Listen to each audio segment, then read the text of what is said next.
네, 시청자 여러분, 박정호입니다. 박정호의 핫스팟. 저희가 황교안 전 총리의 자유한국당 입당 현장 보여드렸고요. 이어서 저희 화요일 고정 코너죠. 이상민 민주당 의원의 뜨거운 정책 시즌2 지금부터 시작하겠습니다. 안녕하십니까, 의원님? 안녕하세요. 네, 일주일 동안 잘 보내셨어요? 네.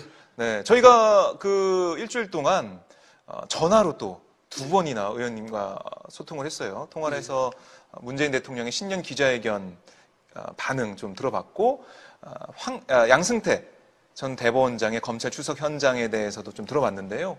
자주 출연하시네요. 거의 예. 일주일에. 제가 예. 사실 꿈은 매일 출연하려고 했는데 느닷없이 전화 주시면 느닷없이 저희는 뭐 예. 각본 없고 시나리오 없습니다. 사실 그래서 예. 내가 방송인으로서 준비를 철저히 해야 되겠다 이런 생각이 들었습니다. 언제 느닷없이 전화 오니까 예. 이게 좀 말 준비를 잘해야 되겠고 좀 모두 현안에 현안에 대해서 밤새도록 공부하고 그러니까요. 확실한 입장을 정해서 해야 되겠다. 네. 출퇴근하실 때 주무시지 말고요. 신문도 잘 보시고 어떻게 돌아가는지. 주무실 정도는 아니고 졸죠 그냥. 예, 짧으니까 시간이. 어쨌든 저희가 뭐 소통 방송할 때도 꼭 이상민 의원님 연결하려고 그래요.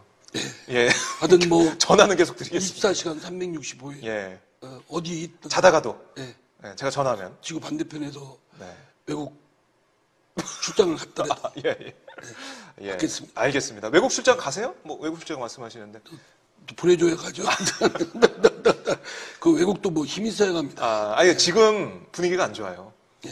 그 예천군 의회 그 박종철 전 부의장이 가이드 폭행한 다음에 그 다음에 기초의회 의원들이 갔다가 1박 2일하고 바로 또 돌아오고 있어요. 예. 지금 가시면 안 됩니다. 지금 하여튼 뭐 그 국회의원 뭐 지방 의원 네. 관련해서 외국 나가는 거에 대해서 국민적 시선이 아주 매우 곱지 않다는 것을 인식해서 그 프로그램 짜는 것부터 시작해서 그렇습니다. 좀 이렇게 바로 시민이 옆에 있다라고 생각을 하고 관광은 줄이고 그렇게 해야 될 겁니다. 일만. 예. 네. 관광도 휴일에만 일하지 않는 날만. 물론 경우에 따라서는 관광이라는 것이 뭐 개인적인 어떤 즐거움 찾는 게 아니고 공익적으로 합당하면 필요할 수도 있겠죠. 그러나 그러려면 충분한 이유를 준비하고 합당한 근거가 있어야 됩니다. 그러니까 그걸 어떤 일정이나 이런 게 나오면 시민들한테 물어보고 그렇죠. 이게 합당합니까? 거기 뭐죠 브라질에 무슨 이가수 폭포인가 야자수 폭포인가 하나 있지 않습니까? 왜 웃으십니까? 그 야자수 폭포라고 무슨 이가수 폭포인 것 같아요. 이가수 폭포 저도 잘 모르겠는데 잘 모르시면서 관광을 잘 같이 못했어요. 모르는 사이끼리 뭐 이렇게 비웃고 그러십니까? 죄송합니다. 그러니까 거기 이런 데를 많이 가요. 국회의원도 그렇고 지방 의원들도 그렇고. 그런데 꼭 볼 필요가 없죠. 그렇죠. 그렇죠. 폭포를 뭐 우리나라에 폭포를 만들 것도 아니고. 그러니까 우리가 뭐 그런 정도 폭포 있는 데도 없고. 그렇죠. 제주도 무슨 지진 나는 거 아닌다며. 그죠? 그러니까 저는 그런 데 가는 건 그런 건 피해야 된다. 그런 거 갈 때는 자기 돈 내고 가라. 그런데 그렇지 않고 뭐 이제 사실은 무슨 박물관이라든가 미술관 또는 어떤 도시 재생에 필요한 무슨 시설들 또는 제가 프랑스 갔을 때 저한테 인상이 아주 깊게 남았던 것이 지금도 뭐 한 2시간 정도밖에 시간이 안 됐었는데 그 오르세 미술관이라고 있습니다. 프랑스 파리에. 거기는 뭐냐면 뭘로 유명하냐면 유럽의 서양 미술사의 한 1800년대 시대에 그런 유명한 작품들이 있어요. 그런데 거기가 그것만으로 유명한 게 아니고 원래 철도 역사였습니다. 아주 그냥 철도 역사였으니까 슬럼가로 전락이 돼버렸죠. 슬럼가로 전락이 된 걸 다시 재생을 해서 세계 최고의 미술관으로 만든 겁니다. 그러니까 관광객이 엄청나게 옵니다. 근데 저도 근데 가서 버려진 그 역사를 철도 역사를 이렇게 그거를 다시 이제 재구성을 해가지고 시민들이 그래서 엄청난 명품 미술관이 된 거죠.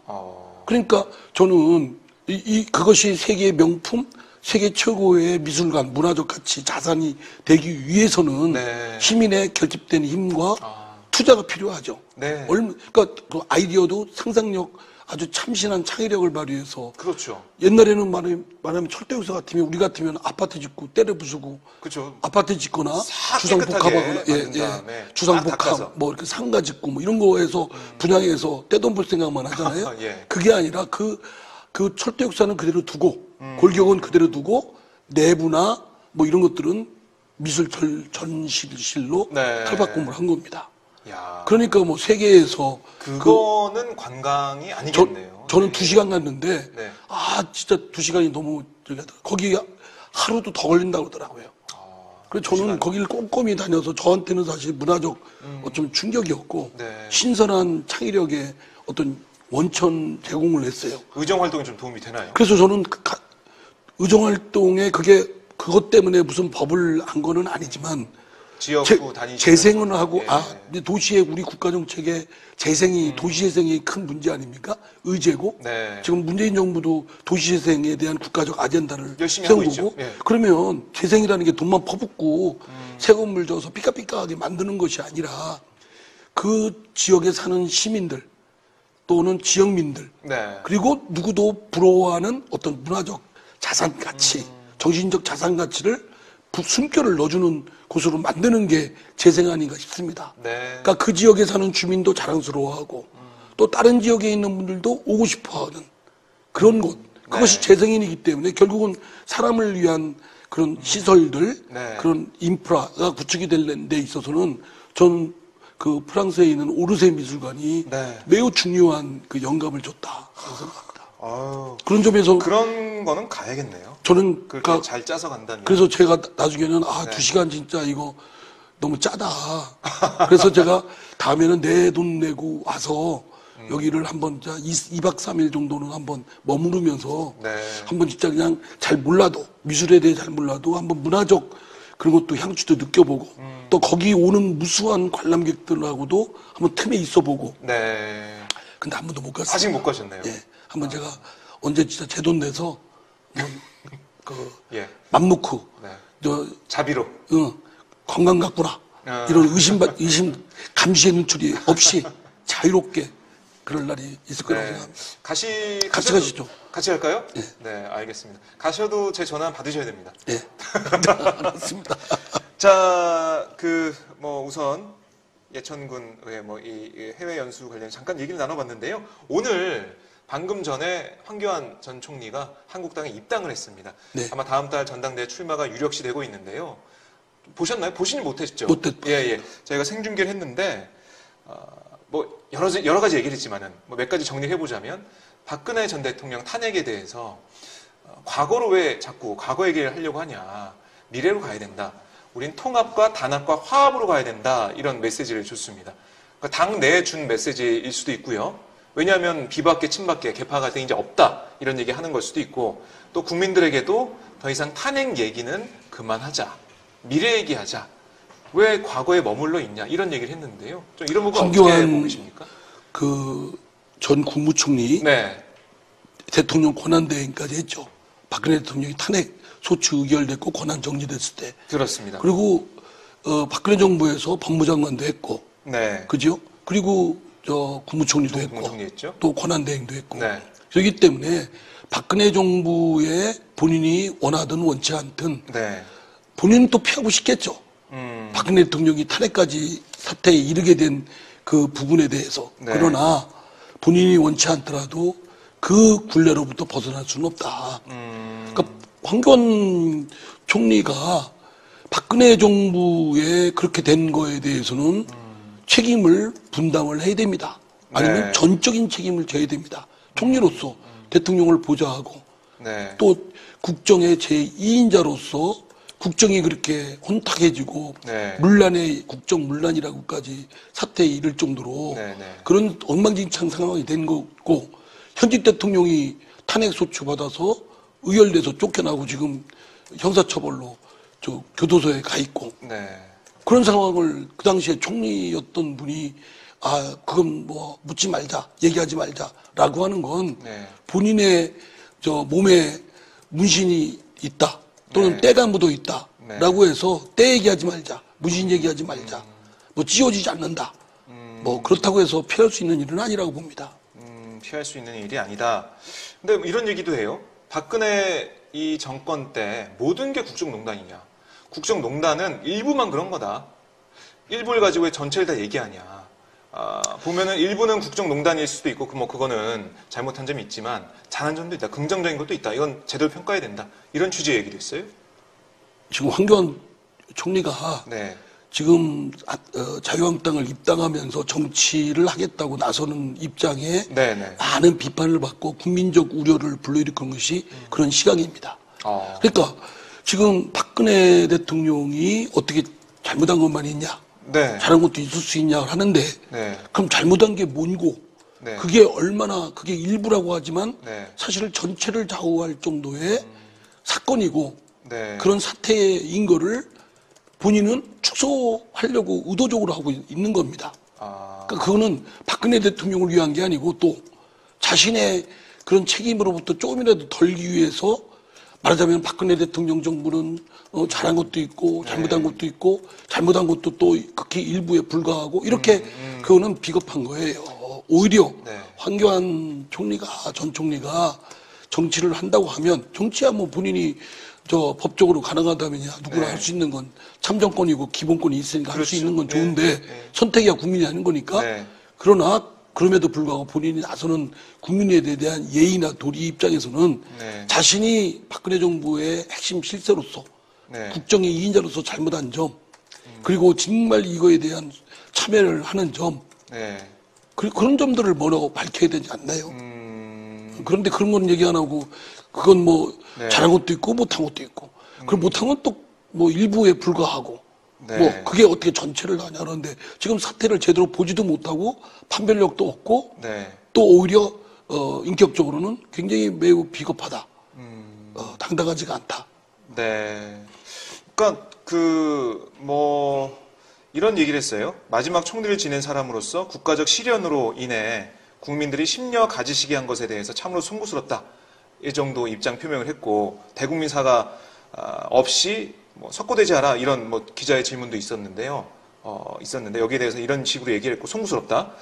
그리고 그것으로 인해서 함께 일했던 모든 일들과 공무원들이 적폐라는 이름으로 무너져 내리고 그걸로 몰아가는 것은 동의하지 않는다. 지금 문재인 정부가 적폐라고 해서 단죄의 칼날을 들이대고 있는 것이 모든 공무원의 모든 공무적 활동을 다 그렇게 겨냥하고 대상으로 삼는 게 아닙니다. 지금 겨우 빙산의 일각 아니에요? 그렇죠? 그렇죠. 예. 그러니까 그렇게 마치 자신이 저질린 또는 자신이 잘못한 규칙사유에 대해서 다른 공무원들까지 딱 끌어들여가지고 같이 공범자로 이렇게 묶어서 그렇게 전선을 형성하려는 그런 책략인 것 같은데 제가 볼 때는 어리석은 것 같아요.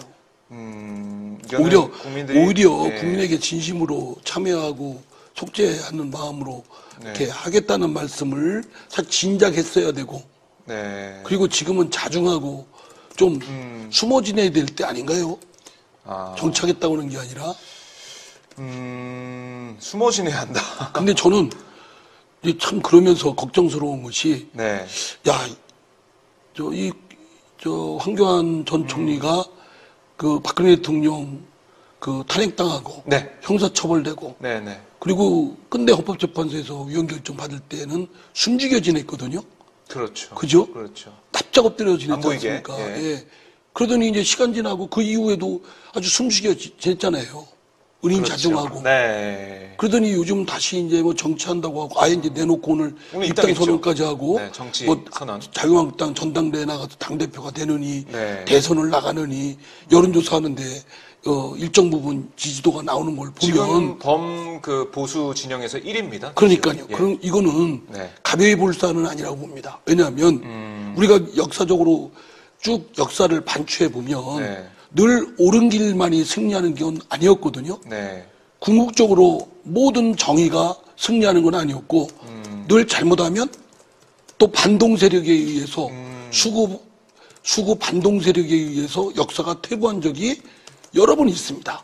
그렇죠. 정방향으로 가다가 그러면은 역사를 정방향으로 옳은 방향으로 끌고 가려는 세력들이 잘해야죠.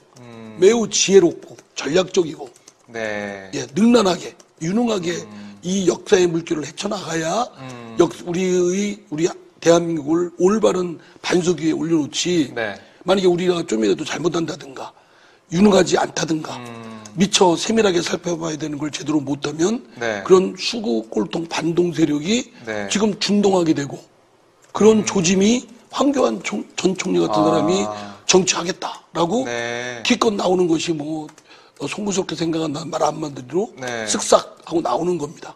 저는 이거는 우리 문재인 대통령을 비롯한 문재인 정부 사람들이나 네. 또는 청와대 사람들이거나 네. 우리 더불어민주당 저를 포함한 사람들이거나 당정청? 지금 네.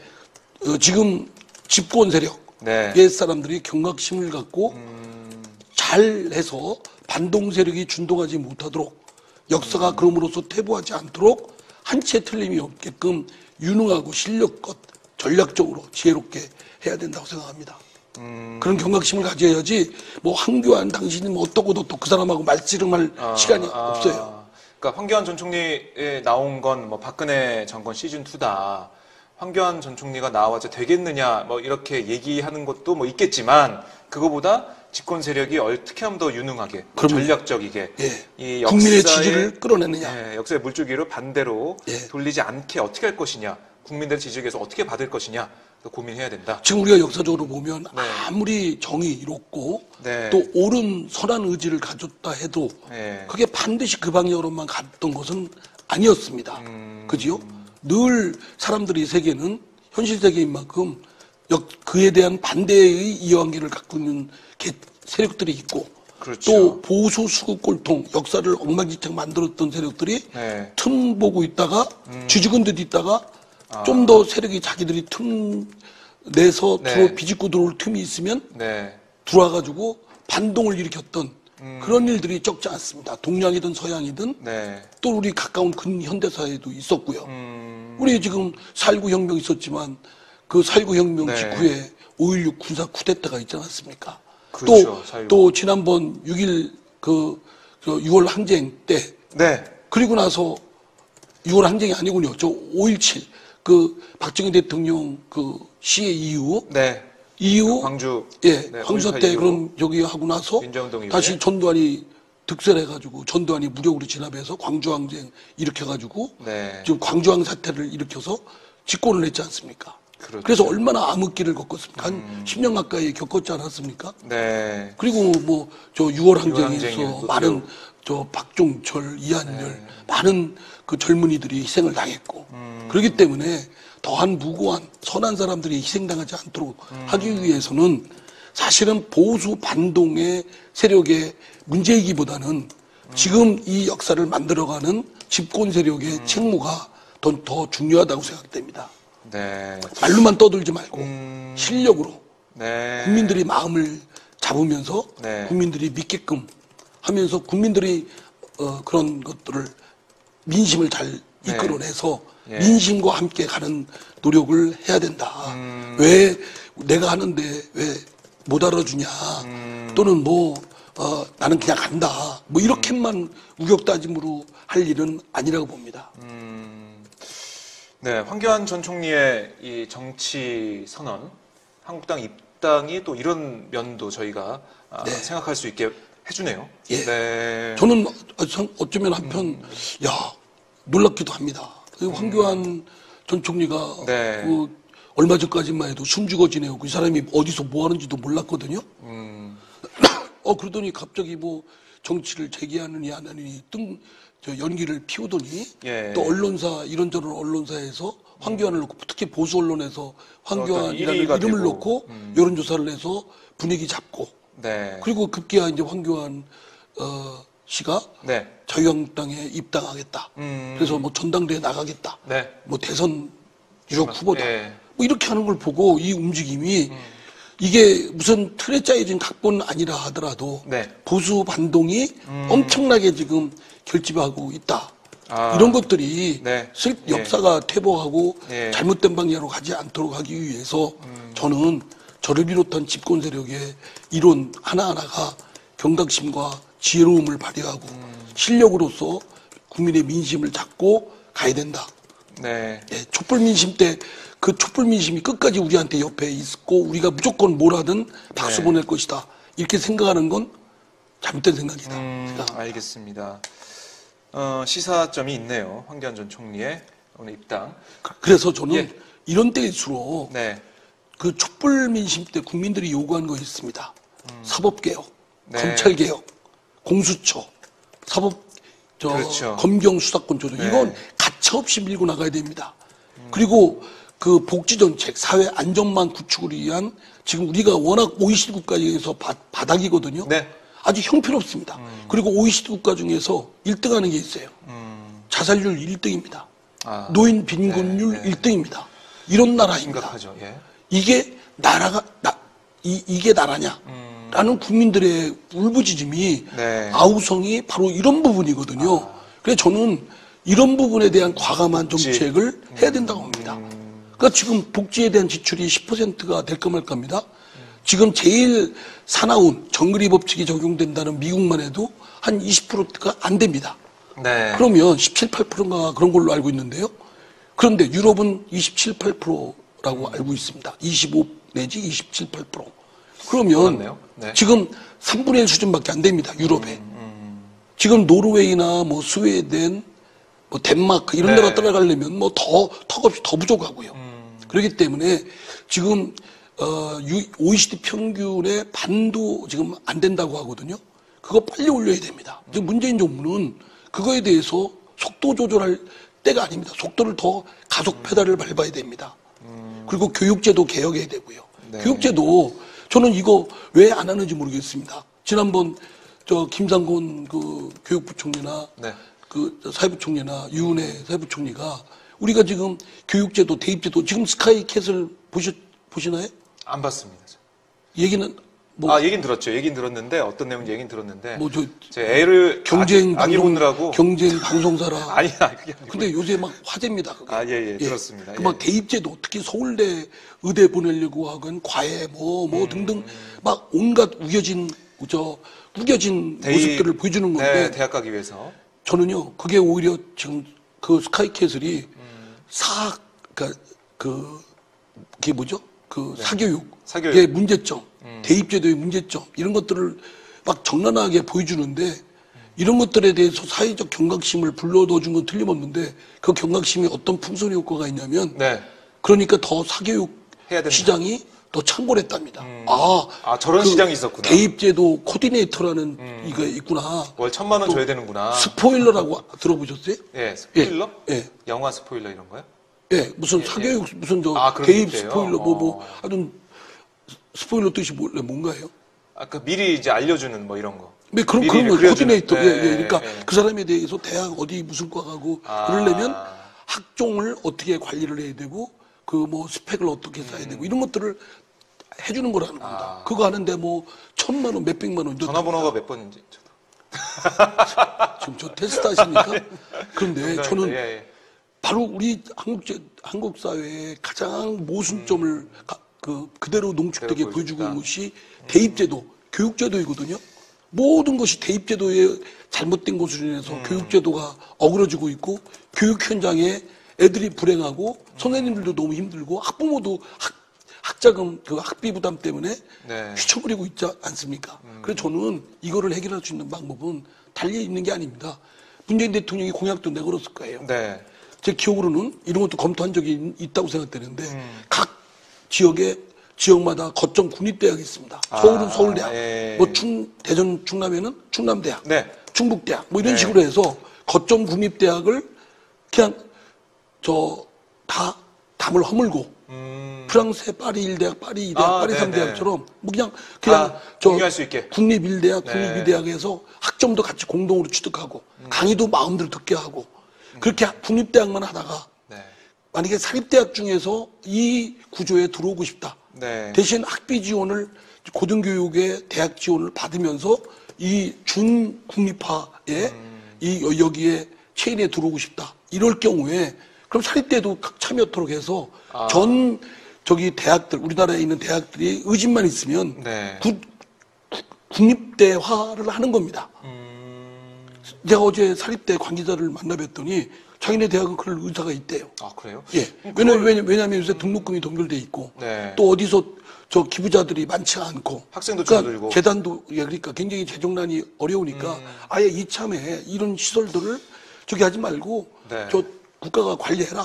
대신 그럼 우리 우리나라 고등교육 지원율도 OECD 국가 중에서 꼴찌입니다.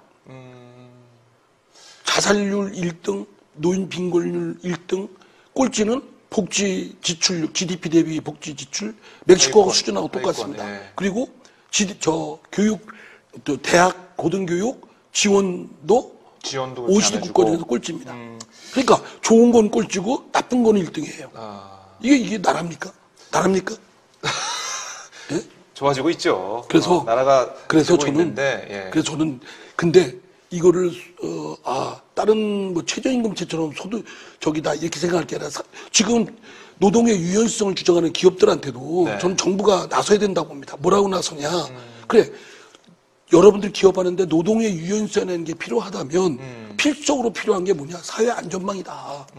여러분들 직장에서 잘리고 그만두더라도 나와서 어디 가서 큰 타격 안 받고 생활을 어느 정도는 할 수 있을 정도가 국가가 책임져 주면 네. 그렇게 여러분들한테 달려들고 뭐 노사 분쟁 일으키고 안 한다. 예. 그렇지 않겠습니까? 그렇죠. 예. 대체로 노동의 유연성 있는 나라들은 사회 안전망이 잘 통한답니다. 예. 네덜란드, 덴마크, 왜 북구 나라들, 네. 그 나라들은 기업들은 그 나라들의 노동 유연성만 얘기하는데 사회 안전망을 왜 외면합니까? 그러니까 저는 반드시 해야 될 게 사회 안전망은 기업을 위해서도 필요하다. 네. 세금 더 내십시오. 그래서 여러분들이 하고자 하는 노동시장의 유연성을 위한 필요적 전제로서 사회 안전망을 두텁게 하기 위해서도 돈이 더 필요하다. 재정 내시오. 세금 더 내시오. 라고 해야 됩니다. 그 기업들로부터 세금 좀 더 받아서 예, 해서 세금 더 왕창 받아야죠. 더 받는 게 아니라. 네. 그리고 돈 있는 여기 부동산 소유자들 세금 많이 내야죠. 저는 없습니다. 저한테 좀 돈이 없어요. 조금 흠칫하시는 것 같은데. 그래서 저는 지금 예. 어떤 분들은 그렇습니다. 무상교육. 장하준 교수도 그 얘기하던데요. 그거 잘못된 말이라는 겁니다. 어떻게 무상교육 공짜 주는 게 아니잖아요. 그렇죠. 지금 일반 서민들도 예를 들어서 어디 가서 식당 가서 밥을 하나 라면을 하나 먹어도 네. 다 거기에 세금 들어갑니다. 또 그렇죠. 사이다 하나 사 먹어도 그렇죠. 거기 세금 다 있습니다. 네. 어디 지하철 타고 버스 타고 기차 타도 세금 냅니다. 네. 다 붙어 있잖아요. 그러니까 소득세를 설사 경제 형편이 어려워서 못 낸다고 해도 근로자가 아니어서 근로소득세 못 낸다고 해도 네. 어디선가는 세금을 내는 겁니다. 그렇죠. 납세자입니다. 네. 납세자니까 공짜가 아닙니다. 네. 그죠? 네. 왜 공짜입니까? 그리고 그 사람이 만약에 실력이 있어서 나중에 돈을 벌게 되면 세금 낼 거 아닙니까? 그래서 저는 지금 국민들 어린부터 나이 드신 분들까지 일할 수 있게끔 실력을 키워야 되고 그러면 네. 교육이 있어야죠. 교육. 그죠? 그건 개인의 인생의 발전을 위해서도 필요하지만 네. 국가 조직을 위해서도 필요한 겁니다. 국가 조직을 위해서 교육에 돈을 왕창 퍼부어야 돼요. 그리고 사람들이 어디 직장 다니다가 또는 장사하다가 잘 안 돼서 망했다 또는 그만 퇴직됐다 잘렸다 이래도 큰 걱정 안 하고 살 수 있게끔 다시 재기하고 다른 전업을 할 수 있게끔 네. 숨을 돌리기 위해서 사회 안전망이 두텁게 있어야죠. 네. 근데 우리가 지금 예. 너무나 바닥이기 때문에 네. 이걸 빨리 서둘러야 됩니다. 문재인 정부가 그래서 이것을 제도화해야 됩니다.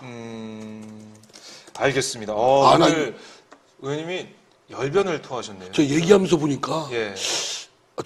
이렇게 언론에서 대선 주자로 한번 넣어서 여론 조사를 한번 이거 좀 널리 알려줘가지고 왜 웃으십니까?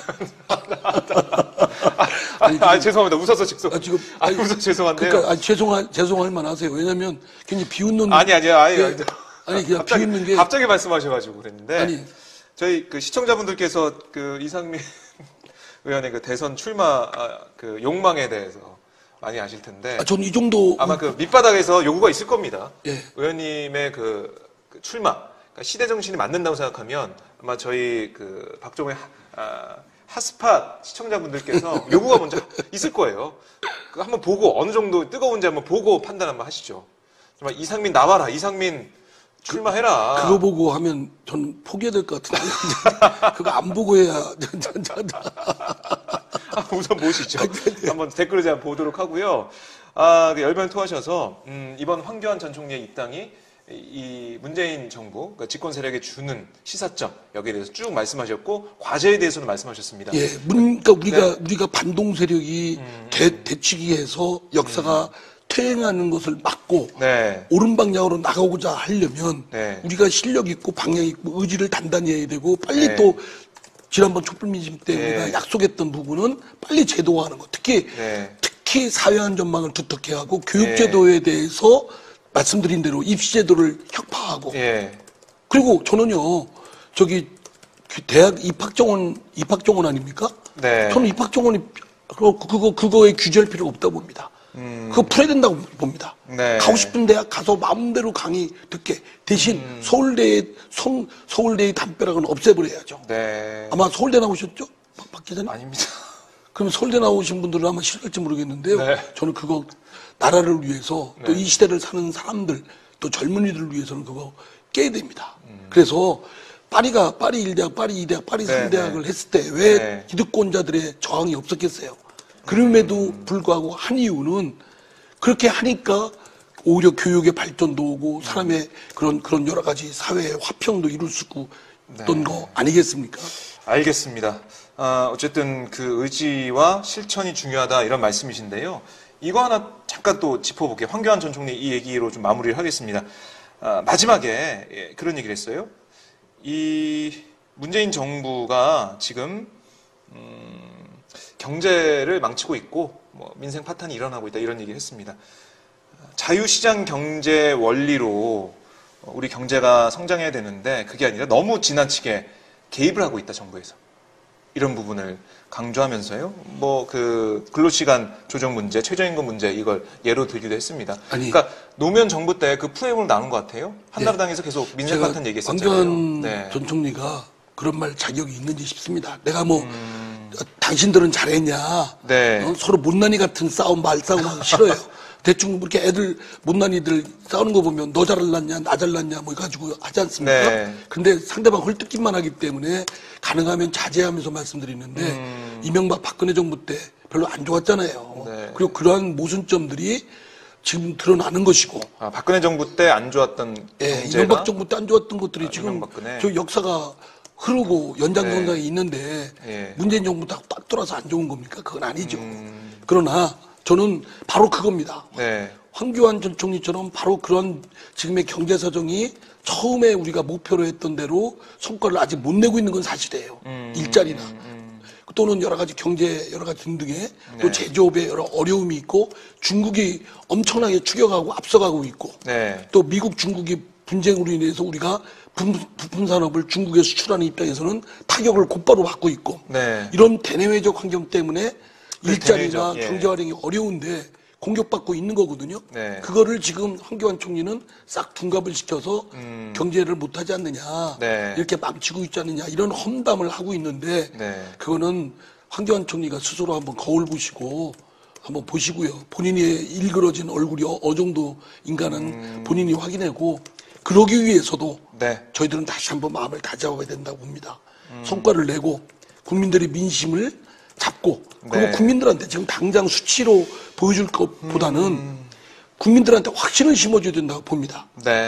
앞으로 이러이러이러한 것을 같이 해내면 확실히 된다라는 믿음을 줘야 되는데 그 믿음을 주는 데는 우리가 아직은 좀 부족합니다.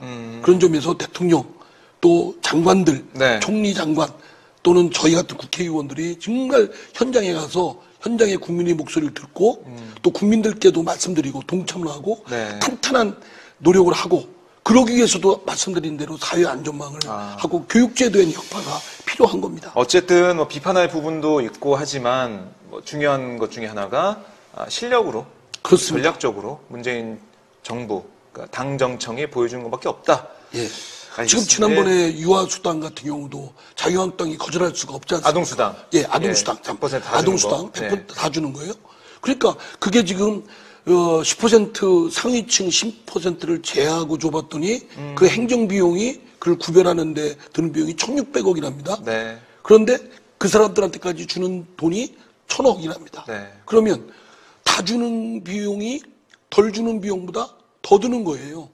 그러니까 이번에 그냥 다 주는 걸로 했다는 거 아닙니까? 그렇게 저는 밀어붙여야 된다고 봅니다. 그러니까 주저하지 말고 담대하게 빨리 사회 안전망 같은 것은 우리의 현실이 어느 정도고 현위치가 어디고 우리가 바라는 사회는 지금 최소한에 있는 저 유럽이나 미국 같은 사회들은 어느 정도고 그러면 우리는 네. 매년 얼마씩 하겠다라고 하고 재정을 확 바꿔야죠. 알겠습니다. 그렇죠? 그리고 쓸데없이 쓰는 비용들에 대해서는 네. 말하면 혁명적으로 바꿔놔야 됩니다. 저는 지금 사실은 좀 안 된 말씀입니다만 네. 이제 좀 정부가 지금 중점을 두는 거는 교육제도 혁파하는 거, 특히 대입제도 혁파하는 거, 그리고 하나는 사회안전망 하는 거, 네. 다음에 검찰 개혁하는 거, 요 세 가지 점에 집중을 했습니다. 알겠습니다. 그러기에도 예. 3년이라는 기간이 짧습니다. 그러니까 지금 어쨌든 성과를 내야 되는 그런 시기가 되긴 됐어요. 답답한 부분들이 있는데 이거 하나 짚고 넘어갈게요. 사법개혁, 검찰개혁 말씀하셨는데요. 지금 뭐 특위에서 얘기 나온 거 들어보면 한국당에서는 공수처 얘기는 뭐 거의 뭐 논의도 못하게 하는 그런 상황이 됐고 검경수사권 조정은 어떻게든 될 것 같은 제가 볼 땐 될 것 같은데 공수처 설치는 안 되지 않을까. 그 특위에 예. 뭐 야당은 자유한국당 등 야당은 물론이고 우리 당 의원들 중에도 일부 정확지는 않습니다만 전해들은 봤는데 바에 따르면 그 공수처는 못하는 거 아니냐 이렇게 스스로 자포자기하거나 다른 타협안으로 나가려는 분위기 있다고 그럽니다. 저는 네. 그건 절대 있어서는 안 됩니다. 그럴 바에는 안 하는 게 낫습니다. 왜냐하면 할 바에는. 모순점은 네. 모순이 있다면 괜히 어설프게 그냥 대충 봉합하면 네. 안 하니만 못합니다. 오히려 그냥 모순점을 두고 훗날 그 모순점이 극대화시켜서 그게 폭발해가지고 제 위치로 놓는 게 올바른 위치에 놓는 게 낫지 네. 어설프게 그냥 대충 했다. 이건 옳지 않고요. 검경 수사권도 지금 대충 정부가 지난번에 네. 행안부하고 장관하고 법무장관에 그거 정도 가지고는 안 됩니다. 수사는 경찰, 네. 검찰은 공소제기 그리고 공소유지 네. 법률 전문가로서 그 역할 분담을 확실하게 해야 됩니다. 다만 경찰이 그 수사권과 형사사법의 수사권과 질서 예방, 사전적 기능과를 한꺼번에 가지면 문제가 있으니까 네. 그 조직과 기능을 분리해서 사전적 경찰 작용은 자치경찰이나 또는 다 별도의 조직으로 하고 형사사법을 맡는 기관은 미국 그 FBI나 뭐 그런 기관들처럼 그런처럼 중앙의 수사 네, 별도의 네. 기구가 필요하고 네. 그리고 검사는 공소 제기와 공소 유지 이것만 해야 된다고 봅니다. 근데 이 공수처 부분이 어쨌든 쟁점인데 지금 이 국회 상황에서는 공수처 관련돼서 합의하기 쉽지 않을 것 같아요. 저는 그렇다고 해서 어설프게 무슨 상설 특검 법안이니 네. 무슨 얘기가 뭐 왔다 갔다 하는데 그건 네. 있을 수 없다고 봅니다. 예, 뭐 예. 박영선 위원장이 사실 뭐 그 얘기를 아이디어 차원에서 얘기를 한 건데 예, 저는 그건 전 상설 마땅치 특검 않습니다. 제도랑 특별감찰관 예. 제도를 감찰관 제도를 합쳐가지고 예. 뭔가 좀 할 수 있게 하자. 예, 예. 그러면은 저 뒤죽박죽 될 가능성이 높고 네. 예, 당초에 설계한 그런 취지가 없어지기 때문에 저는 아니라고 봅니다. 그래서 예, 예. 공수처 끝까지 네. 밀고 우리는 하여튼 최선을 다해서 하는 거죠. 예, 국민들께서도 공수처에 대한 여론이 굉장히 높지 않습니까? 지금 예. 국민들 계속 말씀하세요. 공수처 꼭 해야 된다고 예. 말씀하시는데. 그러니까 그 국민을 믿고 가는 거죠. 예. 그러니까 뭐 어설픈 타협 예. 이런 건 안 된다. 예, 어설픈 타협은 우리가 역사적으로 교훈을 얻는 건 뭐냐면 힘들다고 해서 어설프게 타협하거나 이쯤에서 그냥 한번 타협의 3분이니까 할 수 있지 않냐라고 해서 주저앉게 되면 네. 안 하니만 못한 일들이 더 많았습니다. 국민만 믿고 밀고 나가야 된다. 예. 네, 알겠습니다. 어쨌든 민주당이 여당입니다. 여당인데 야당일 때도 힘든 부분이 있고 여당일 때도 힘든 부분이 있는 것 같아요. 야당은 야당 나름대로 그 힘 있는 그 당이 아니니까 여당이 아니니까 정책이나 이런 걸 잘 못한다고 하고 그래서 여당 되니까 또 협치나 이런 게 또 중요하다 해서 또 못하고. 그런데 예. 과연 우리가 최선을 다했는가 공수처 법안 관철을 위해서 저는 아니라고 봅니다. 법무장관 야당 의원들 얼마나 쫓아다녔습니까? 총리 얼마나 야당 의원들 의원들 하나하나 다니면서 네. 설득했습니까? 또 저를 비롯해서 저 자신도 그래요. 공수처 법안 통과해야 되겠다면 야당 의원들 한 명씩 한 명씩만 나와도 지겨울 정도로 쫓아다녀야 되지 않습니까?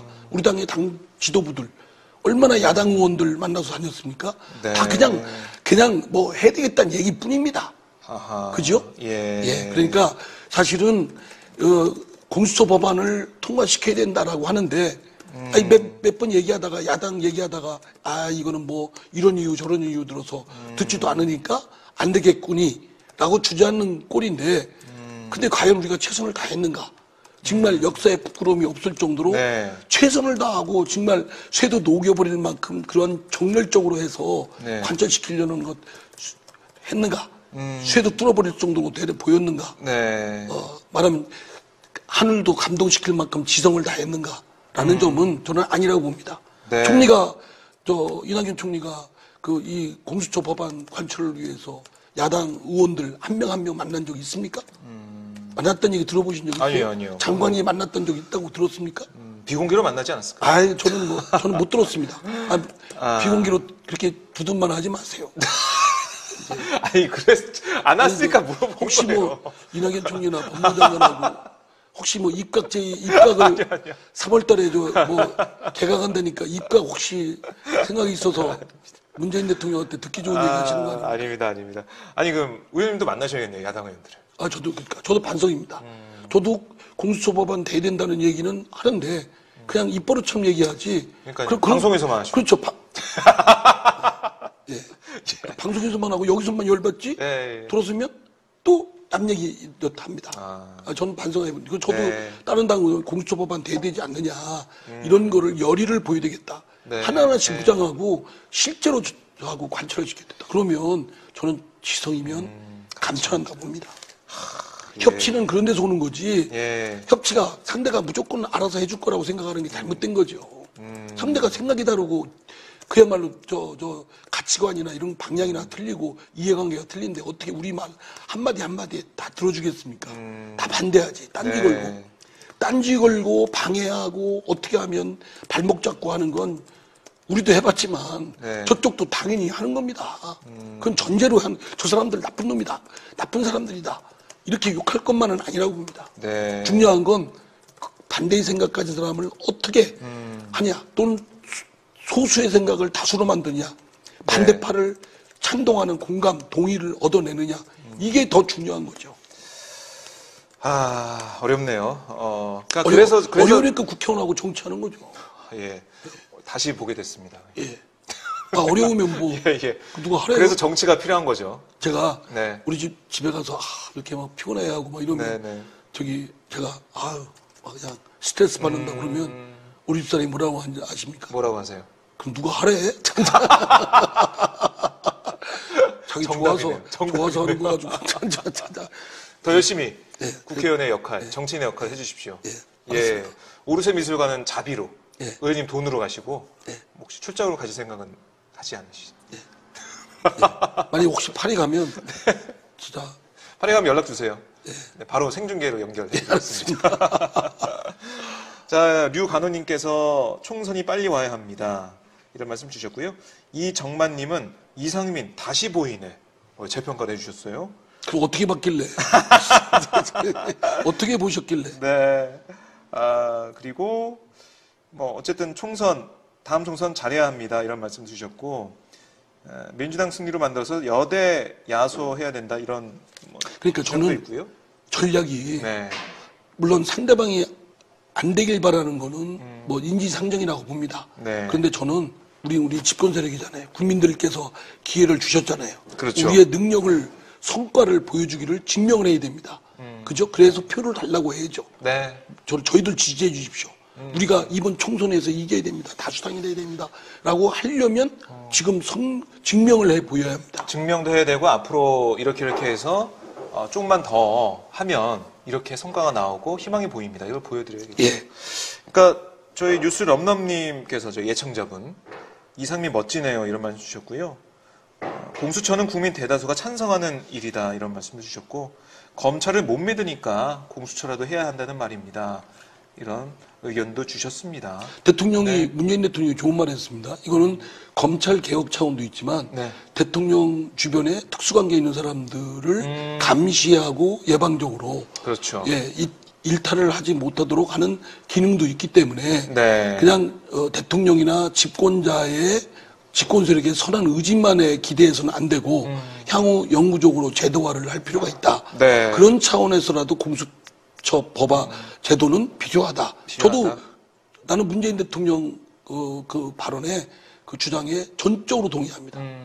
전적으로. 내가 뭐 문재인 대통령이 잘 보이려고 그런 게 아닙니다. 아주 문재인 대통령이 네. 제가 요새 그 말씀하신 것 중에 최고로 만드는 부분이에요. 저도 검찰 개혁으로 차원에서만 공수처를 생각했거든요.